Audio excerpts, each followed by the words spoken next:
Hello everyone, how are you? I hope you all are fine at your home, right? So, I am Piyush Singh Gaharwar, Assistant Professor of Computer Science Department in Pentium Point Technical College, Rewa.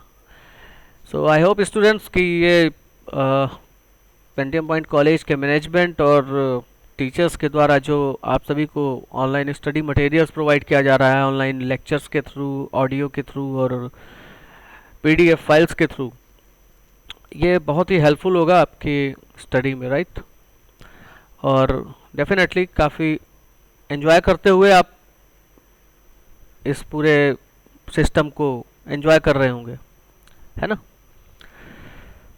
और इस ऐसी पढ़ाई में मज़ा भी आ रहा होगा आप सभी को, घर में आराम से बैठ कर के, घर बैठे बैठे पढ़ाई भी हो रही है आपकी, स्टडी में कोई डिस्टरबेंस नहीं हो रहा है, आपकी कंटिन्यूटी ब्रेक नहीं हो रही है, आपका सिलेबस कंटिन्यू आगे बढ़ रहा है, ठीक है? तो बस उसे ऑनलाइन जो लेक्चर है अपना, जो मुहिम चलाई गई है कॉलेज के मैनेजमेंट के द्वारा, उसी को लेकर आगे बढ़ते हुए मैं अगला लेक्चर लेकर आप सभी के सामने आज फिर। तो प्रीवियस लेक्चर में हम लोगों ने देखा था इनपुट स्ट्रीम को किस तरह से हम इम्प्लीमेंट करते हैं अपने C++ प्रोग्राम में, ठीक है? इफ स्ट्रीम क्लास का यूज़ करके हमने इफ स्ट्रीम का यूज़ किया था और एक डाटा नाम की फाइल के डाटा को रिसीव किया था अपने प्रोग्राम में और उसको प्रिंट कराया था आउटपुट में, ठीक है? आज हम पढ़ने वाले हैं input and output both of the streams using F stream class, ठीक है? अब इसके पहले हमने कौन कौन सी क्लास यूज़ किया? ऑफ स्ट्रीम आउटपुट स्ट्रीम के लिए और इफ स्ट्रीम यूज़ किया इनपुट स्ट्रीम के लिए। अभी यूज़ करना है हमें एफ स्ट्रीम क्लास का ऑब्जेक्ट। इसकी खास बात यह है कि एफ स्ट्रीम के ऑब्जेक्ट के थ्रू हम ऑफ स्ट्रीम यानी आउटपुट स्ट्रीम का भी काम कर सकते हैं और इनपुट स्ट्रीम का भी काम कर सकते हैं। मतलब एफ स्ट्रीम के ऑब्जेक्ट से आप प्रोग्राम के डाटा को फाइल में स्टोर भी कर सकते हैं और फाइल के डाटा को प्रोग्राम में भी ला सकते हैं। मतलब writing and reading both of the operations can be performed by the object of F stream class, right? So अब आइए देखते हैं कि किस तरह से इसको हम यूज़ करेंगे प्रोग्राम में, ठीक है? किस तरह से वर्किंग करेगा, कैसे इम्प्लीमेंट होगा इसका C++ प्रोग्राम में। Let's see in a program. So at first F stream class को हम इंक्लूड करेंगे प्रोग्राम में।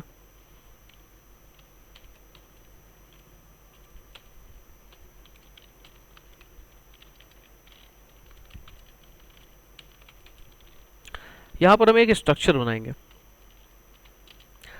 वैसे इस प्रोग्राम में आपको एक दो नई चीज़ें भी दिखाई देंगी कुछ, ठीक है? तो उसके बारे में वी विल डिस्कस लेटर। अभी फ़िलहाल एक हमने EMP नाम का यानी एम्प्लॉय नाम का एक स्ट्रक्चर बनाया, उसमें हमने मेंबर्स दिया, एक employ number and second one is name, तो N फॉर नेम, एंड एक हमने लॉन्ग वेरिएबल लिया सैलरी के लिए। देन स्ट्रक्चर टर्मिनेट कर दिया। Then void main function. अब यहाँ पहले तो हमने बनाया एक एफ स्ट्रीम क्लास का ऑब्जेक्ट एफ, ठीक है?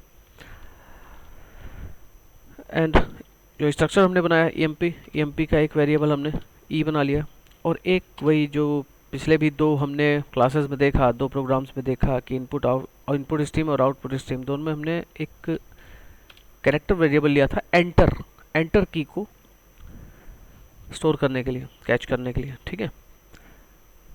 ये हो गया।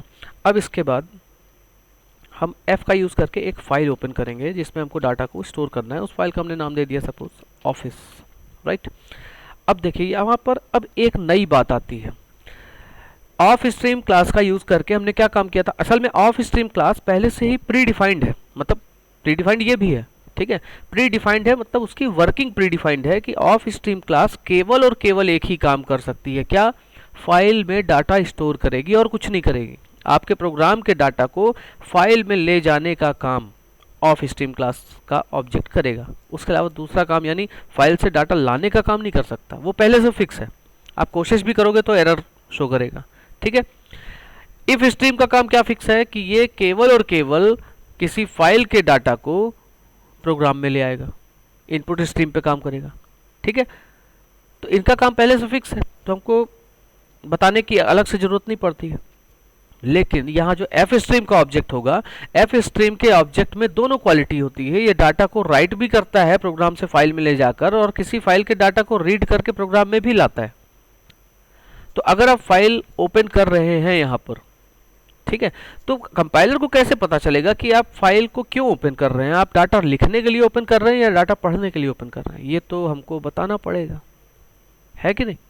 तो ये बताने का काम कैसे करते हैं हम? यहाँ हमने फाइल का नाम दिया ऑफिस, देन कॉमा, देन यहाँ पर देखें हम iOS scope out, output stream के लिए आउट लिखा।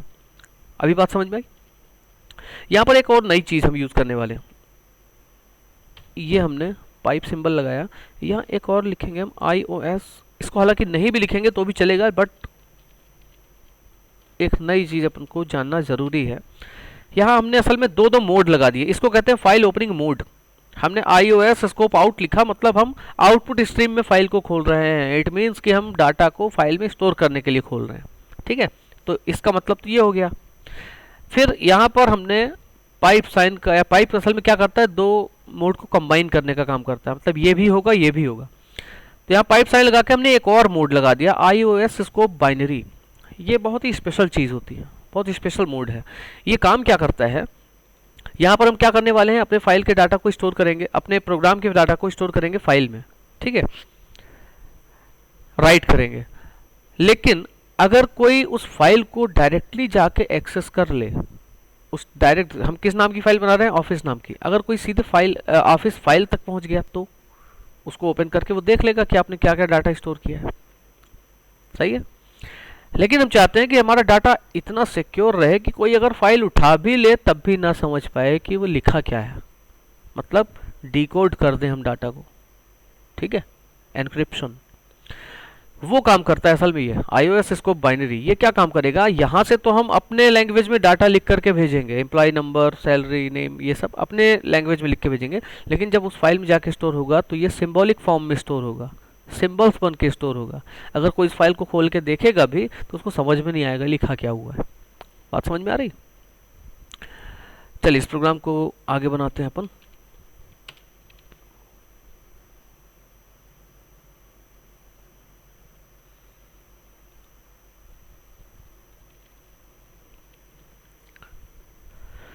सो दिस इज आवर प्रोग्राम। यहाँ देखिए ये फाइल हमने ओपन किया ऑफिस नाम की। ठीक है, iOS आउट, iOS बाइनरी दिया। अब इसके बाद यहाँ पर हमने क्या लिखा, एंटर एम्प्लॉय नंबर e.eno, मतलब ई क्या है, ई हमने बनाया था emp स्ट्रक्चर, ये जो स्ट्रक्चर है इसका वेरिएबल ई। इस ई के थ्रू हमको eno, n और सेल, मतलब एम्प्लॉय नंबर, नेम और सैलरी इनपुट कराना है इस ई के द्वारा। तो यहाँ हमने लिखा e.eno, मतलब इस ई के द्वारा हमने किस में इनपुट कराया, एम्प्लॉय नंबर में एक एम्प्लॉय नंबर इनपुट करा दिया। अब एम्प्लॉय नंबर देने के बाद हम एंटर प्रेस करेंगे तो उस एंटर को कौन रख लेगा, C, C in dot get C, enter आ गया।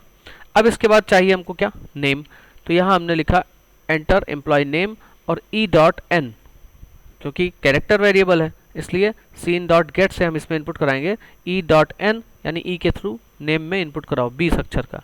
ठीक है, या उससे कम भी हो सकता है। फिर एंटर सैलरी, ई डॉट, यहाँ एम लिया हुआ है, ऊपर SAL लिया हुआ है,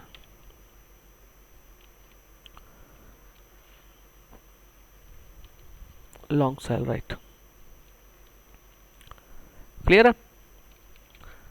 अब इसके बाद यहाँ लिखा हुआ है सी इन डॉट गेट, अच्छा सैलरी इनपुट हो गई क्योंकि इंटीजर टाइप है इसलिए एंटर अलग से रखना पड़ेगा, तो यहाँ सी लगा दिया। अब तीनों वैल्यू आ चुकी है, एम्प्लॉय नंबर, नेम और सैलरी, ये तीनों वैल्यू हमने इनपुट करा दी। बट ये तीनों वैल्यू स्टोर कहाँ पर है, ई के अंदर। बात समझ में आ रही? असल में एम्प्लॉय क्या है, एक स्ट्रक्चर है जिसके अंदर 3 मेंबर्स हैं, एम्प्लॉय नंबर, नेम और सैलरी। तो जब इन तीनों में हमने वैल्यू इनपुट की तो ओवरऑल ये हैं तीनों किसके अंदर, ई वेरिएबल के अंदर, मतलब ई वेरिएबल में तीनों अलग अलग वैल्यूज स्टोर हैं एक साथ। तो हम क्या करेंगे, यहाँ पर एम्प्लॉय नंबर, नेम और सैलरी, इन तीनों को अलग अलग फाइल में भेजने की बजाय हम सीधे ई को उठा करके एक साथ भेज देते हैं। क्लियर है? मतलब ई के अंदर ही तो है तीनों वैल्यू, तो सीधे हम ई को ही उठाकर भेज देंगे कहाँ, फाइल के अंदर, तो तीनों वैल्यू पहुंच जाएगी। एक एक भेजेंगे तो टाइम ज़्यादा लगेगा, टाइप ज़्यादा करना पड़ेगा। ठीक है, ओके। तो यहाँ स्ट्रक्चर के वेरिएबल को भेजने का तरीका क्या है, यहाँ पर एक नया फंक्शन हम यूज कर रहे हैं, f.write। ठीक है, राइट फंक्शन के थ्रू हम किसी भी यूजर डिफाइंड डाटा टाइप के वेरिएबल या ऑब्जेक्ट को डायरेक्ट किसी भी फाइल में स्टोर कर सकते हैं उसकी सारी वैल्यूज के साथ में। तो यहाँ अब देखिए इसके अंदर जो आर्ग्यूमेंट्स दिए इसका क्या मतलब है, इसको जानना बहुत जरूरी है, बेहद जरूरी है। यहाँ दो यहाँ पर आर्ग्यूमेंट्स दिए जा रहे हैं राइट फंक्शन में, पहला तो ये है, फिर कॉमा, दूसरा ये है। तो यहाँ पर लिखा हुआ है कैरेक्टर स्टार मतलब पॉइंटर।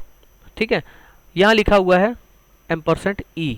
%e मतलब एम्परसेंट क्या बताता है, एड्रेस, किसी भी वेरिएबल का एड्रेस। तो यहाँ ई जो हमने स्ट्रक्चर का वेरिएबल बनाया है उसका एड्रेस फाइंड किया जा रहा है। ठीक है, और उसको कन्वर्ट किस में कर रहे हैं हम, कैरेक्टर पॉइंटर में। बात क्लियर है, कैरेक्टर पॉइंटर में। फिर इसके बाद मतलब ये ओवरऑल कहने का मतलब ये कि ये आपको जो ई का मेमोरी एड्रेस होगा उसके फर्स्ट बाइट तक ले जाएगा। ठीक है, ई का हर वेरिएबल का एक निश्चित मेमोरी एड्रेस होता है, यहाँ पर ई वेरिएबल जो कि स्ट्रक्चर का वेरिएबल उसका जो भी मेमोरी एड्रेस होगा उसकी फर्स्ट बाइट पर उसको पॉइंटर में कन्वर्ट कर दिया। ठीक है, तो एड्रेस पर जहाँ से स्टार्ट होगा ई का एड्रेस, क्योंकि ई के अंदर काफ़ी सारी वैल्यूज़ होंगी तो काफ़ी दूर तक उसकी वैल्यूज़ को स्टोर किया जाएगा। ठीक है, तो जहाँ से स्टार्टिंग होगी वैल्यू को रखने की ई के अंदर, तो वो एड्रेस रिप्रेजेंट करेगा पहला आर्ग्यूमेंट, ये जो फर्स्ट आर्ग्यूमेंट है। ठीक है, इसका मतलब कुल मिलाकर के एड्रेस ऑफ ई। फिर यहाँ लिखा हुआ साइज ऑफ ईएमपी, मतलब ये जो ईएमपी आपने स्ट्रक्चर बनाया है, ठीक है, ईएमपी स्ट्रक्चर का साइज बताएगा, size of operator. EMP structure का साइज क्या होगा, 2 बाइट का है ईएनओ, 20 बाइट का है नेम और 4 बाइट का है सैलरी, यानी 24 तो 26 बाइट साइज होगी ईएमपी स्ट्रक्चर की। यानी साइज ऑफ ईएमपी करने पर यहाँ पर क्या मिलेगा, हमें 26 मिलेगा इसका आंसर। तो यहाँ पर इसका मतलब हो गया 26 और इसका मतलब हो गया क्या, ई का मेमोरी एड्रेस। तो दोनों का मतलब क्या हुआ, इस पूरे फंक्शन का मतलब क्या हुआ कि इस पर्टिकुलर एड्रेस में जाओ, यानी ई के एड्रेस में जाओ और यहाँ से 26 बाइट का डाटा उठा लो मतलब यहाँ पर 26 बाइट तक जाकर देखो। ठीक है, इस एड्रेस पर जाओ और इसके आगे 26 बाइट तक जो भी डाटा लिखा हुआ है उसको राइट कर दो, कहाँ पर, एफ वाली फाइल में। अभी बात क्लियर हुई? इस एड्रेस पर जाओ, ये किसका एड्रेस है, ई का, जहाँ पर तीनों वैल्यू रखी है। तो इस एड्रेस पर जाओ और इस एड्रेस के आगे कंटिन्यू 26 बाइट तक जो भी डाटा है उसको राइट करो एफ वाली फाइल में। क्लियर हुई बात अभी? तो ये ऑफिस फाइल में जाकर के डाटा पूरा राइट हो जाएगा। क्लियर? अभी इसको रन करके देखें। अभी 4 एरर्स, f.close। ओके, यहाँ पर ये क्लोज नहीं होगा। एम्प्लॉय नंबर दिया हमने, देन नेम दे दिया, सैलरी दे दिया। ठीक है, डाटा स्टोर्ड सक्सेसफुली। क्लियर है? अब चलकर हम देखते हैं कि क्या डाटा स्टोर हुआ। इसके लिए हम जैसे पिछली बार हमने डाटा नाम की फाइल को देखा था उसी तरह देखते हैं। सी के अंदर, टीसी के अंदर, बिन के अंदर हमने किस नाम की फाइल बनाई, ऑफिस नाम की, राइट? ऑफिस नाम की फाइल दिख रही, ये बनी हुई है। अब इसको चलिए ओपन करके देखते हैं। मैंने एक मोड लगाया था बाइनरी, क्या बताया था, बाइनरी लगाने से जो डाटा हम स्टोर करते हैं वो सिंबल फॉर्म में जाता है। ये देखिए अजय सिंह तो दिख रहा है हमें, बट ये सारी चीज़ें हमको समझ में नहीं आ रही हैं। ठीक है, क्यों नहीं आ रही समझ में, क्योंकि ये अलग ही मोड में स्टोर हुआ है। क्लियर है? ओके स्टूडेंट्स, तो ये तरीका है एफ स्ट्रीम क्लास को यूज करने का। अब इसका यूज करके, एफ स्ट्रीम का यूज करके हम किस तरह से फाइल का डाटा वापस रिसीव करते हैं, ये हम पढ़ेंगे अपने नेक्स्ट ऑनलाइन लेक्चर में। Clear? Okay, stay safe and stay at home. बहुत ही आवश्यकता पड़े तभी घर से बाहर निकलिए, अदरवाइज अपने आप को सेफ रखिए, अपनी फैमिली को सेफ रखिए। Thank you students, thank you so much.